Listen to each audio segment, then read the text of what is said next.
Présentez-nous brièvement la COSIGA et sa mission. La COSIGA signifie Confédération syndicale gabonaise. Elle a été créée le 4 octobre 1969 par l'entremise de son ancêtre, la FESIGA, entendue par la Fédération syndicale gabonaise. C'est le congrès de 1978 qui changera l'éponyme de notre organisation, qui se fera désormais appeler Confédération syndicale gabonaise COSIGA. Aujourd'hui, la COSIGA compte un peu plus de 22 800 membres. Ces statistiques sont celles de 2019 qui précisent bien que nous demeurons la plus ancienne, la plus expérimentée des organisations des travailleurs de notre pays. Comment accueillez-vous l'organisation des premières élections professionnelles au Gabon ?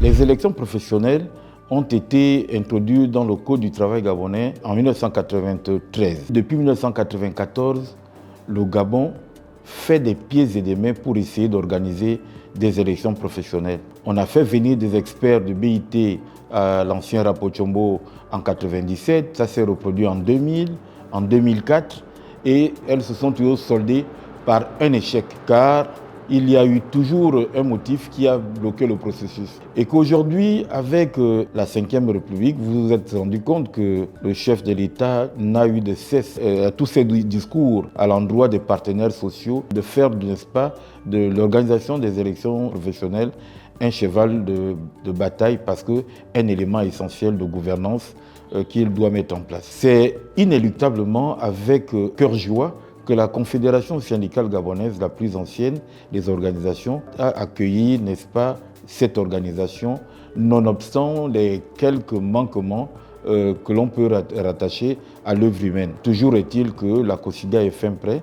Je sors d'un périple en province où nous sommes effectivement allés à la rencontre de nos bases respectives parce que nous avons des représentations dans les 9 provinces et le tout s'est très bien passé. Nous restons confiants effectivement pour le 28 avril prochain.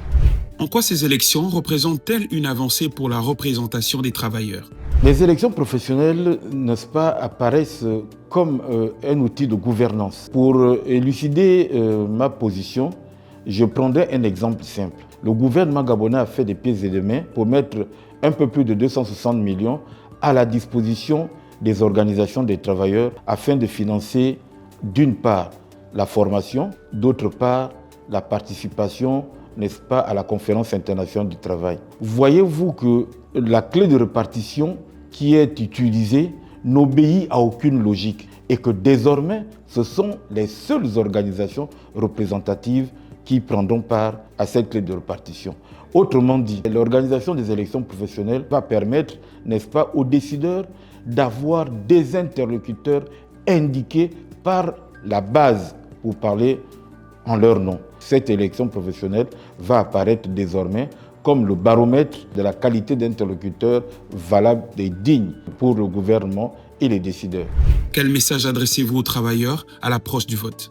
La Confédération syndicale gabonaise ne peut que vous remercier pour cette opportunité que vous l'offrez pour, n'est-ce pas, véhiculer son message, qui est celui d'inviter les travailleurs membres de la COSIGA de se mobiliser autour de cette élection pour choisir valablement leurs représentants. Nous invitons les travailleurs membres de la COSIGA de l'estuaire, du Haut-Ogooué, du Moyen-Ogooué, de l'Angounié, de la Nyanga, de Ogooué-Vindo, de l'Ogooué-Lolo et du Welentem à se présenter dans leurs entreprises respectives en nombre suffisant pour donner à la COSIGA les suffrages afin de maintenir, n'est-ce pas, son statut de leader syndical de notre pays.